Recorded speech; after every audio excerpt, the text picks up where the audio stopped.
कितने अकेलेपन में जी रहा था सुशांत। माँ के लिए बरसों से उसका नन्हा मन तड़पा था। वही तड़प, वही दर्द, वही जमे आंसू आज सुबह के प्यार की हल्की सी आंच से पिघलकर आंखों से बाहर बह निकले।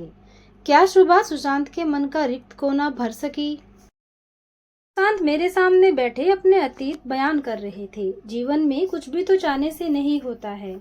इंसान सोचता कुछ है, होता कुछ और है। बचपन से लेकर जवानी तक मैं यही सोचता रहा, आज ठीक होगा, कल ठीक होगा, मगर कुछ भी ठीक नहीं हुआ। किसी ने मेरी नहीं सुनी। सभी अपने अपने रास्ते चले गए। माँ अपने रास्ते, पिता अपने रास्ते और भाई अपने रास्ते। मैं खड़ा हूँ यहाँ अकेला, सबके रास्तों पर नजर गड़ाए। कोई पीछे मुड़कर देखता ही नहीं। मैं क्या हूँ, मैं क्या करूँ? वास्तव में कल उनका कहाँ था? कल तो उनके पिता का था, उनकी माँ का था। वैसे कल उसके पिता का भी कहाँ था? कल तो था उसकी दादी का। विधवा दादी की माँ से कभी नहीं बनी और पिता ने माँ को तलाक दे दिया। जिस दादी ने अकेले रह जाने पर पिता को पाला था, क्या बुढ़ापे में माँ से हाथ छुड़ा लेते? आज उनका घर शमशान हो गया। घर में सिर्फ रात गुजारने आते हैं वह और उनके पिता।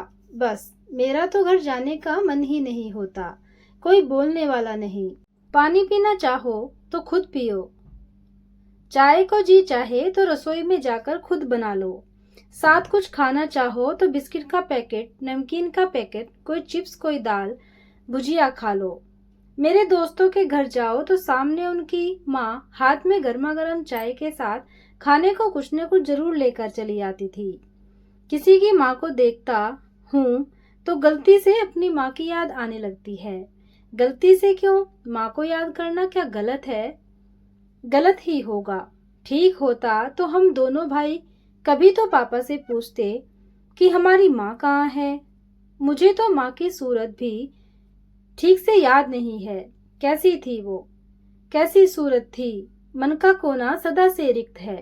क्या मुझे यह जानने का अधिकार नहीं कि मेरी माँ कैसी थी, जिनके शरीर का मैं एक हिस्सा हूँ? कितनी मजबूर हो गई होंगी माँ जब उन्होंने घर छोड़ा होगा। दादी और पापा ने कोई रास्ता ही नहीं छोड़ा होगा उनके लिए, वरना दो दो बेटों को ये छोड़कर कभी नहीं जाती। आपकी भाभी भी तो है, उन्होंने घर क्यों छोड़ दिया? वह भी साथ नहीं रहना चाहती थी। उनका दम घुटता था हमारे साथ। वह आजाद रहना चाहती थी, इसलिए शादी के कुछ समय बाद ही वो अलग हो गई। कभी कभी तो मुझे लगता है कि मेरा घर ही शापित है। शायद मेरी माँ ने ही जाते जाते श्राप दिया होगा। नहीं, कोई माँ अपनी संतान को श्राप कभी नहीं देती। ये आप कैसे कह सकती हैं? क्योंकि मेरे पेशे में मनुष्य की मानसिकता का गहन अध्ययन कराया जाता है। बेटा माँ का गला काट सकता है, लेकिन माँ मरती मर जाए पर बच्चों को कभी श्राप नहीं देती। यह अलग बात है कि बेटा बहुत बुरा हो तो कोई दुआ भी देने को उसके हाथ न उठे। मैं नहीं मानता। रोज अखबारों में आप पढ़ती नहीं कि आजकल माँ भी माँ कहाँ रह गई है? आप खूनी लोगों की बात छोड़ दीजिए ना। जो लोग अपराधी स्वभाव के होते हैं वे तो बस अपराधी ही होते हैं। वे न माँ होते हैं न पिता होते हैं। शराफत के दायरे से बाहर के लोग हमारे दायरे में नहीं आते। हमारा दायरा सामान्य है। हम आम लोग हैं। हमारी अपेक्षाएं, हमारी इच्छाएं साधारण है। बेहद गौर से वह मेरा चेहरा पढ़ते रहे। कुछ चुप सा गया। जब कुछ अच्छा समझाती हूँ तो कुछ रुक सा जाते हैं। उनके भाव, उनके चेहरे की रेखाएं फैलती सी लगती हैं, मानो कुछ ऐसा सुना जो सुनना चाहते थे। आंखों में आंसू आ रहे थे सुशांत की। मुझे यह सोचकर बहुत तकलीफ होती है कि मेरी माँ जिंदा है और मेरे पास नहीं है। वह अब किसी और की पत्नी है। मैं मिलना चाहकर भी उनसे नहीं मिल सकता। पापा से चोरी चोरी मैंने और भाई ने उन्हें तलाश किया था। हम दोनों माँ के घर तक भी पहुंच गए थे, लेकिन माँ होकर भी उन्होंने हमें लौटा दिया था। सामने पाकर भी उन्होंने हमें छुआ तक नहीं था। और आप कहती हैं कि माँ मरती मर जाए, पर अपनी संतान को अच्छा ही तो किया आपकी माँ ने। बेचारी अपने नए परिवार के सामने आपको गले लगा लेती तो क्या अपने परिवार के सामने एक प्रश्न चिन्ह न खड़ा कर देती? कौन जाने आपके पापा की तरह उन्होंने भी इस विषय को पूरी तरह भुला दिया हो। क्या आप चाहते हैं कि एक बार फिर से उनका घर उजड़ जाए? सुशांत अवाक मेरा मुंह देखते रह गए थे। आप बचपना छोड़ दीजिए, जो छूट गया उसे जाने दीजिए। कम से कम आप तो अपनी माँ के साथ अन्याय न कीजिए। मेरी डांट सुनकर सुशांत की आंखों में उमड़ता नमकीन पानी वहीं रुक गया था। इंसान के जीवन में सदा वह नहीं होता जो होना चाहिए। याद रखिए, जीवन में मात्र 10% ऐसा होता है जो संयोग द्वारा निर्धारित किया जाता है।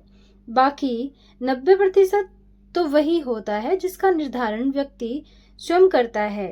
अपना कल्याण या अपना सर्वनाश व्यक्ति अपने ही अच्छे या बुरे फैसले द्वारा करता है। आपकी माँ ने समझदारी की जो आपको पहचाना नहीं। उन्हें अपना घर बचाना चाहिए जो उनके पास है। आपको वह गले क्यों लगाती जबकि आप उनके पास हैं ही नहीं? देखिए, आप अपनी माँ का पीछा छोड़ दीजिए। यही मान लीजिए कि वह अब इस संसार में है ही नहीं। कैसे मान लूं जब मैंने उनका दाह संस्कार ही नहीं किया? आपके पापा ने तो तलाक देकर रिश्ते का दाह संस्कार कर दिया था ना। फिर अब आप क्यों उस राग को चौराहे का मजाक बनाना चाहते हैं? आप समझते क्यों नहीं कि जो भी आप कर रहे हैं उससे किसी का भी भला होने वाला नहीं है?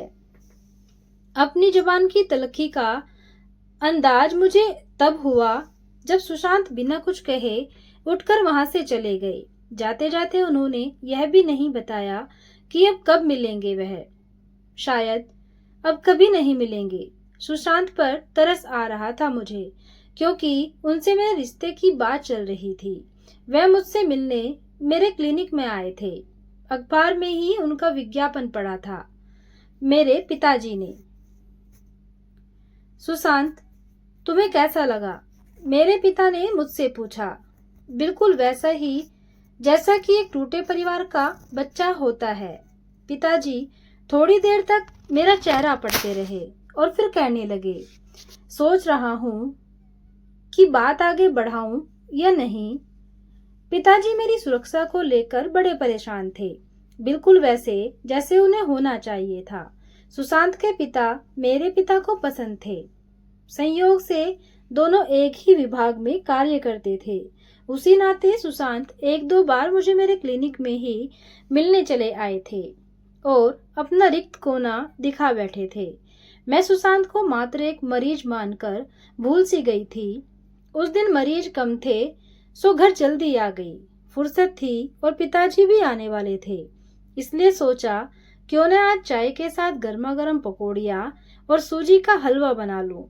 5 बजे बाहर का दरवाजा खुला और सामने सुशांत को पाकर मैं स्तब्ध रह गई। आज आप क्लिनिक से जल्दी आ गई। दरवाजे पर खड़े हो सुशांत बोले। आपके पिताजी मेरे पिताजी के पास गए हैं और मैं उनकी इजाजत से ही घर आया हूँ। कुछ बुरा तो नहीं किया? जी, मैं कुछ हैरान सी इतना ही कह पाई कि चेहरे पर नारी सुलभ संकोच तैर आया था। अंदर आने के मेरे आग्रह पर सुशांत 2 कदम ही आगे बढ़े थे कि फिर कुछ सोचकर वो वहीं रुक गए जहां खड़े थे।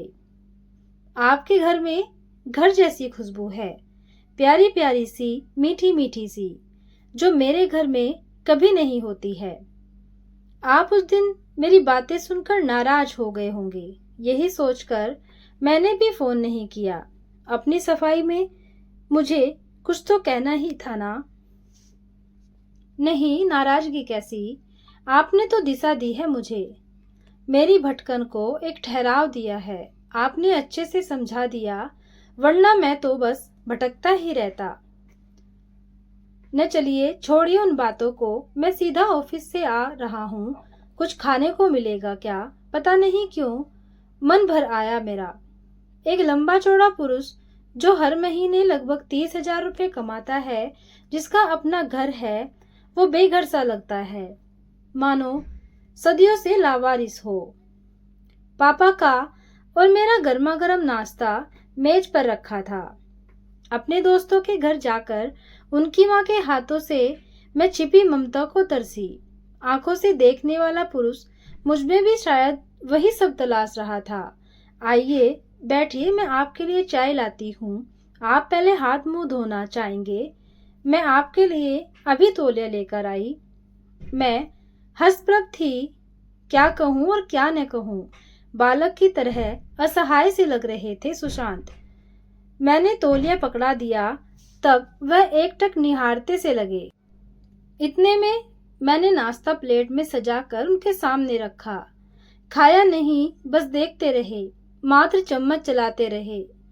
प्लेट में आप लीजिए ना, मैंने खाने का आग्रह किया। वह मेरी ओर देखकर कहने लगे, कल एक डिपार्टमेंट स्टोर में मेरी माँ मिल गई। वह अकेली थी, इसलिए उन्होंने मुझे पुकार लिया। उन्होंने बड़े प्यार से मेरा हाथ पकड़ लिया था, लेकिन मैंने अपना हाथ उनसे छुड़ा लिया था। सुशांत की बातें सुनकर मेरी तो सांसें ही रुक गई। बरसों बाद माँ का स्पर्श कैसा सुखद लगा होगा सुशांत को। सहसा सुशांत दोनों हाथों में चेहरा छिपाकर बच्चे की तरह रो पड़े।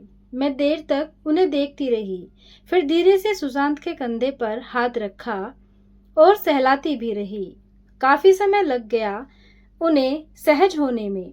मैंने ठीक किया ना? मेरा हाथ पकड़कर सुशांत बोले, आपने कहा था ना कि मुझे अपनी माँ को जीने देना चाहिए, इसीलिए मैं अपना हाथ खींचकर वहां से चला आया। क्या कहती मैं? रो पड़ी थी मैं भी। सुशांत मेरा हाथ पकड़ते रो रहे थे और मैं उनकी पीड़ा, उनकी मजबूरी देखकर रो रही थी। हम दोनों ही रो रहे थे, कोई रिश्ता नहीं था हम में, फिर भी हम पास बैठे एक दूसरे की पीड़ा को जैसे जी रहे थे। सहसा मेरे सिर पर सुशांत का हाथ आया और थपक दिया। तुम बहुत अच्छी हो। जिस दिन से तुमसे मिला हूँ ऐसा लगता है कोई अपना मिल गया है। 10 दिनों के लिए शहर से बाहर गया था, इसलिए मिलने नहीं आ पाया। मैं टूटा फूटा इंसान हूँ। स्वीकार कर जोड़ना चाहोगी, मेरे घर को घर बना सकोगी। बस मैं शांति व सुकून से जीना चाहता हूँ। क्या तुम भी मेरे साथ ऐसे जीना चाहोगी? डबडबाई आंखों से मुझे देख रहे थे सुशांत। एक रिश्ते की डोर को तोड़कर दुखी भी थे और आहत भी। मुझ में सुशांत क्या क्या तलाश रहे होंगे यह मैं भली भांति महसूस कर सकती थी। अनायास ही मेरा हाथ उठा और दूसरे ही पल सुशांत मेरी बाहों में समाये, फिर उसी पीड़ा में बह गए जिसे माँ से हाथ छुड़ाते समय उन्होंने जिया था। मैं अपनी माँ से हाथ छुड़ाकर चला आया। मैंने अच्छा किया ना? सुबह मैंने अच्छा किया ना? वह बार बार यही पूछ रहे थे। हाँ, आपने बहुत अच्छा किया। अब वह भी पीछे मुड़कर देखने से बच जाएंगी। बहुत अच्छा किया आपने। एक तड़पते बिलखते इंसान को किसी तरह संभाला मैंने।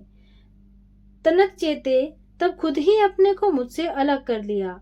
शीशे की तरह पारदर्शी सुशांत का चरित्र मेरे सामने था।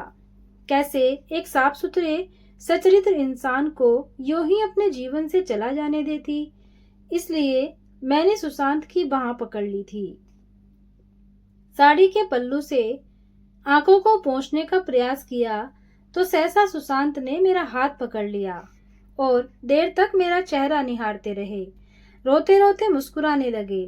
समीप आकर धीरे से गर्दन झुकाई और मेरे ललाट पर एक चुंबन अंकित कर दिया।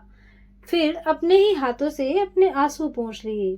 अपने लिए मैंने सुशांत को चुन लिया। उन्हें भावनात्मक सहारा दे पाऊंगी यह विश्वास है मुझे, लेकिन उनके मन का वह रिक्त स्थान कभी भर पाऊंगी ऐसा विश्वास नहीं, क्योंकि संतान के मन में माँ का स्थान तो सदा सुरक्षित होता है ना, जिसे माँ के सिवा कोई नहीं भर सकता।